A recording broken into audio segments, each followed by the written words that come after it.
Hello and namaskara. A very warm welcome to Universal Group of Institutions. I am your Science and Tech faculty, Nitika Duggal, and today I have come up with a very important topic of the KS mains examination, which is also a very important topic of any government examination, be it UPSC or any PCS exam. Or even if you're just curious about knowing the methods of harvesting water, saving water, well, this video is for you. Watch the video till the very end. Now, before I proceed, let me tell you, we at Universal Group of Institutions are offering amazing integrated courses. Do check the description box. So, to avail an admission, you can use my coupon code NIT006 and avail attractive discounts. We just do not offer a degree, but we make you job ready. Now, with this, let's get started. Yes, all we need to know is scientific water harvesting methods. Now, before I start, why do we even need water harvesting? Well, answer is simple, that of course we are facing a severe shortage of water, scarcity of water. In fact, 1/3 of the world faces water scarcity. Groundwater depletion is increasing and climate change affects the rainfall. So the moment there is some rainfall, if we have a method of harvesting that water, what can be better? So in this video, you're going to learn some advanced methods, some very new methods, modern methods, some very innovative methods, and some methods that might blow your mind. Let's start. So how can we harvest water?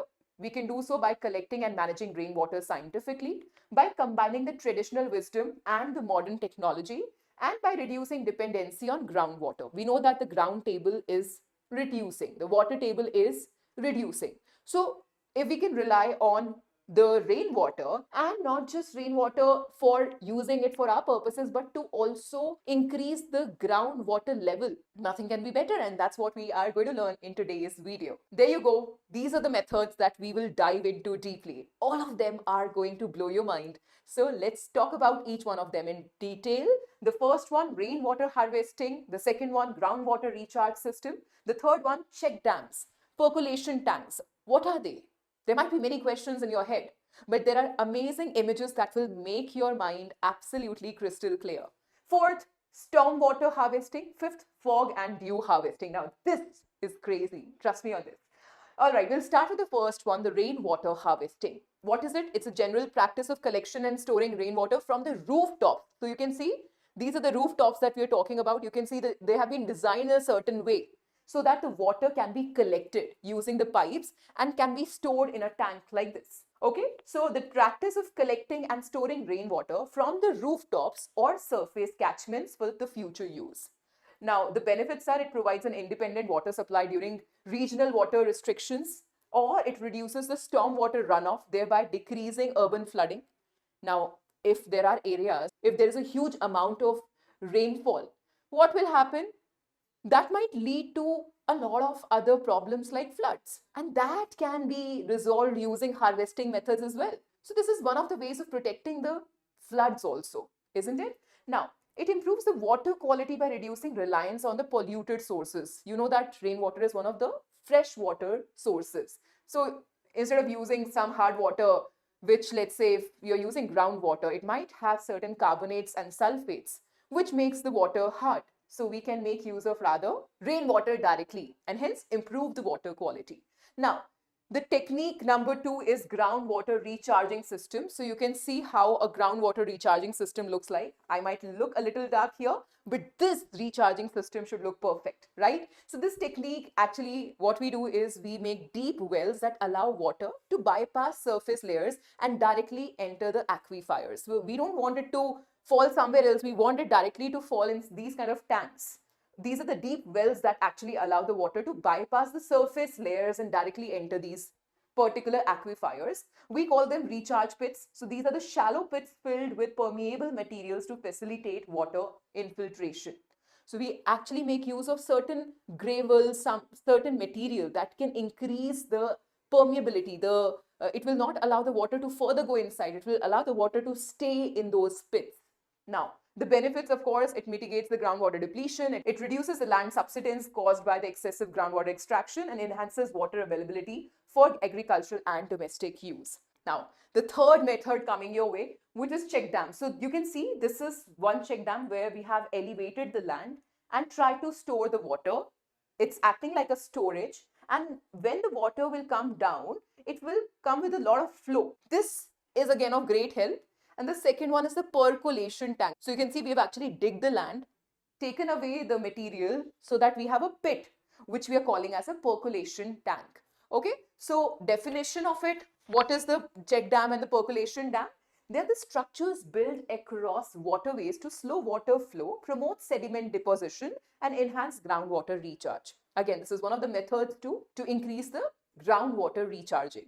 The benefits are it increases the soil moisture, it benefits agriculture, it reduces erosion and prevents downstream flooding. It also supports biodiversity by creating aquatic habitats, specifically our percolation tank, right? Now the next one. Now you can see here, this is kind of like a very specific material out here that you can see, isn't it? So this is nothing but storm water harvesting. Storm, when there is huge storm or hails or hailstorms, there's a plenty of water that you get at the time of a storm, isn't it? So we can make use of that. The collection and reuse of the rainwater runoff from urban areas such as roads and rooftops to reduce flooding and supplement water supplies. So these are the retention basins that you see. What they have? They're the depressions that hold the runoff and release it slowly. So all of this is runoff, let's say, and this is going to store it, hold it, and we can use it for future. What it has is a permeable pavement. You see, this is a permeable pavement out here. Surfaces that allow water to infiltrate, reducing runoff. So this kind of a material allows the water to stay permeable, to stay there. And this will henceforth prevent the runoff. Next is the green roof, which are vegetated roof covers that absorbs the rainfall. So benefits are, of course, it reduces the burden on urban drainage systems and improves water quality by filtering the pollutants. Next, the most interesting one where the role of the science and tech is tremendous. I'm talking about the fog harvesting. So do you see these nets out here? These nets are actually going to absorb this fog and the mist which is there in the environment. This is relatively very new technique. So these techniques that collect water from atmospheric moisture, such as fog and dew, using specialized equipments. So what you have is a fog net used to capture water droplets from the air. All right. Now these fog nets are the mesh panels that capture water droplets from fog, which then drip into collection troughs. So you can collect it, and there are dew ponds that you can have, which are shallow line depressions that collect dew forming overnight. Now this can be of great help in the arid regions, in the desert regions. Okay. Now, India's scientists developed technology for harvesting water from dew. This is one of the headlines. This is a little old headline, but yes. A suitably designed dew-cum rainwater harvesting plant can potentially harvest 320 to 325 millimeter of rainwater and atmospheric moisture during a year. So you can see this is how the structure looks like. There are some nets here which are going to absorb the water and that can be collected and made use of. All right. So this is again a great advancement and the use of science and tech, the modern science and tech in the water harvesting. Now, going ahead, we're going to talk about these kind of fogs a little more because this is relatively a new technique. The benefits are it provides water in arid regions where other sources are scarce, low energy requirements and minimal environmental impact. This supports reforestation and agriculture in fog-rich areas. So you can think of a fog-rich area. You don't have, if you have a plantation there, a nursery there, or a place where there are a lot of trees, a lot of plants, you don't have to water the plants. You can save water there.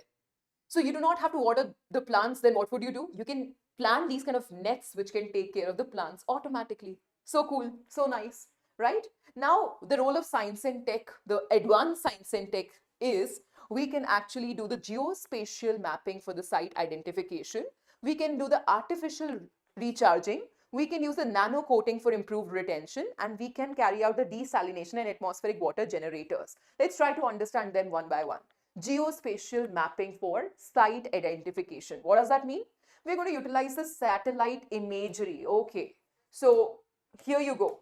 The satellite imagery, how will that help? The remote sensing and geographic information system, GIS system, to identify optimal locations for water harvesting structures. Where what structure will be best? How would I know? I can make use of the geospatial mapping. This geospatial mapping, we can make use of the satellite imagery. Maybe we can look from the satellite, have the satellite view and understand, okay, the requirement of this place might be best suited with the rainwater harvesting structures. Here, there's a lot of dew and hence we may use these nets and do the fog harvesting, dew harvesting, correct? Now, this, like I said, is going to help us in identifying the suitable areas for the rainwater harvesting and groundwater recharging. It will help us in monitoring the seasonal water fluctuations. It will also be helpful in preventing over extraction of groundwater. There is this example, very interesting example, which you must write in your KS mains examination if this subjective question on the water harvesting using scientific method comes. So what you should write, you should mention the current projects and the case studies which are there. For example, Jal Shakti Abhiyan. This Jal Shakti Abhiyan employs geospatial mapping to enhance the groundwater conservation efforts. All right. Okay, now the next one is the artificial recharging techniques. Artificial, like the name suggests, man-made techniques that we are going to make use of. So these are the man-made methods designed to increase or augment the natural replenishment of the groundwater by directing surface water into the underground aquifer. So we have, let's say, rain that has come. So we can make sure that we can allow this rain to be stored in the underground aquifers. Okay, so we can make use of the recharge wells, the percolation tanks, the recharge pits, the trenches in order to carry out this artificial recharge technique. And the benefits are it will mitigate the groundwater depletion because we are helping in replenishment, augmenting the ground level, enhancing the ground level. It reduces the urban flooding and waterlogging. So wherever there are flood prone areas, if you apply these kind of methods, you can make sure that you can mitigate the flooding that may happen in future, or it prevents the saline intrusion in coastal areas. So what is going to happen is, let's say this fresh water, rain is a fresh water source. If this fresh water is falling on a saline area, what is saline area? An area where there is a lot of salt, let's say, okay? There are a lot of salts which are going to cause them to turn saline, to become salty. So we are wasting our fresh water by making it saline. So better we preserve it, we reserve it, we harvest it, isn't it? Okay, so example is Chennai has implemented city-wide mandatory rooftop rainwater harvesting and artificial recharge pits, leading to significant increase in ground levels. So we have one example in front of us. Chennai has made it mandatory to have the rooftop water harvesting. Okay. Next, we have now nano-coating for improved retention. What kind of material should be used in this nano-coating? So nano means very, very, you can't see it with naked eyes, very, very small. So the application of nanomaterials to surfaces, creating coatings that enhance water retention. Why are we doing such kind of coating? To enhance the retention of water. By being either hydrophobic, so what kind of materials are going to be very, very helpful in these kind of cases where we want to enhance the water absorption or water retention? We can do so by first using hydrophobic material, water repelling materials, right? Or hydrophilic, water attracting, where we want to make sure that water is being absorbed. We can use hydrophilic materials where we want that it should stay in a pit and not get inside or not get percolated or not get penetrated somewhere. Then we should use hydrophobic materials depending on the requirement. There is the role of science and tech in the knowledge about how to use the science, right? So applications, hydrophobic coating applied to reservoirs and canals to minimize the evaporation losses, and hydrophilic coating used in the soil treatments to enhance moisture absorption. So in agriculture, we would want the fresh water to stay with the soil, right? We don't want it to be removed. We don't want it to just drain off. So in such a case, to prevent this runoff, we call this runoff. To prevent this runoff, we can add some hydrophilic material in the soil to retain the water. Now, next is these kind of materials that you must know in the nano coating that we make use of, like silicon dioxide nanoparticles. Silicon dioxide is actually present in your sand as well as in the glass. So we make use of this glass-like super hydrophobic surface that repels water. Then we may use these kind of fluoropolymer-based coating, like for example, polytetrafluoroethylene. We call it PTFE. The Teflon-like material. Teflon is a coating that is present on the cooking material where we want the non-sticky nature. For example, if you want to make dosa, you may use either the iron pan and use the onion to make it non-sticky, or you may use a non-stick appliance. Not very good for health, but it's present in the market, it's available in the market. It has a coating which makes it non-stick, right? So yeah, we may use such materials as well, which are used for waterproofing. Now, we may use graphene-based coatings as well. This provides a strong ultra-thin barrier against the water loss. We may use titanium dioxide nanoparticles. These are self-cleaning and anti-evaporating coating. A fun fact for you. Do you know that when we have these expensive cars like Mercedes or other concept cars, Porsche, all of that, they have this titanium dioxide layer. In fact, these high skyscraper buildings that you see in Dubai or in Bangalore, what is usually present in the windows of these skyscraper buildings? Think of it, how difficult it shall be to clean such buildings, isn't it? So they do have this coating of titanium dioxide that is self-cleaning. No person would have to just climb on those skyscraper buildings to clean them. Even the expensive cars have these self-cleaning titanium dioxide. So it is also water repelling. This is also something that we may use. Then we may use zirconium oxide, which is also going to improve the durability and hydrophobicity in harsh conditions. So these are certain materials that you must know, the science behind the coating. Okay, now we'll move ahead and talk about the fourth method, desalination and atmospheric water generators. So these are the processes of removing salts and minerals from seawater or brackish water to produce fresh potable water. We have umpteen supply of the seawater, the ocean water. Of course, Earth is majorly having the seas and the oceans. But we still do not have any inexpensive technique that can change this saline water, the salty water, into the drinking water. So when we are saying potable water, we are talking about the drinking water, right? So what we may use of is the RO, which is present in your homes also, I believe. So this reverse osmosis utilizes semi-permeable membrane to separate salts from water. We apply the pressure in such a way that osmosis. So what is this osmosis? The movement of the solvent, usually water in our case, from where to where? From high solvent concentration to low solvent concentration. But what we are doing here in reverse osmosis, now think of it, we have water in the sea which is highly concentrated. Concentrated means that large number of solids are there, large number of solute or salts are there in the water. We want opposite process from the low solvent concentration, like there in the seawater.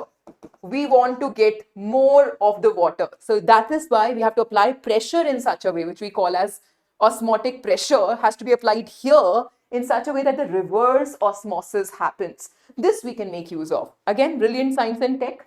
Okay, then we may also do multi-stage flash distillation, which involves heating water to create steam, which is then condensed into fresh water.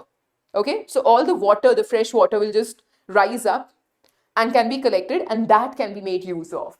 Also, we may use electrodialysis, which employs electrical potential to move salt ions through selective membranes, separating them from water. So one procedure was we were actually taking care of the water part. The other is let's just get rid of the salts by using electricity. So we call it electrodialysis. We are doing this kind of process using some membranes where we are also supplying electricity, and the charged particles will get attracted to one of the panels, and henceforth what we get is pure water. Okay. So the benefit is it provides a reliable source of fresh water in coastal and arid regions, desert regions. It supports the agriculture and industrial activities in water scarce regions. And the very interesting example here is Saudi Arabia and UAE, United Arab Emirates. You know that they are deserts, right? They heavily rely on desalination plants to meet their fresh water needs. Okay, so that's very important. Again, the role of science and tech, that's even taking care of the places which are deserts, right? Now, there are certainly some challenges associated to it. People are not very aware of it. The governments have not taken enough initiatives, like, for example, Chennai has made it mandatory. So that's an action that has come from the government. So policy making and policy enforcement is lacking at most of the places. So that's one of the challenges. The other one is high initial investment. These kind of desalination processes, for example, require it's not a small RO that will work. You require a huge investment to begin with, though in long run, it will give you fruit. But initially, yes, it requires quite a good investment. Then urbanization, reducing permeable land. The roads, the white topping, which is happening, this white topping that we use for making the roads, the cemented roads I'm talking about, they also deplete, they also reduce the water level, the water table. The asphalt or bitumen roads are more permeable as compared to these white topping, the cemented roads. That is also something that we can take care of, right? Now, solutions is, of course, there should be government incentives, there should be smart urban planning, there should be community-based conservation, and individual conservation at your level should also be there. At your level, whatever you must do, you should do. Because water, you know, my dear, is life, and hence we have to harvest it wisely. With this is me, Natika, signing off. How you found the today's video? Let me know in the comments below.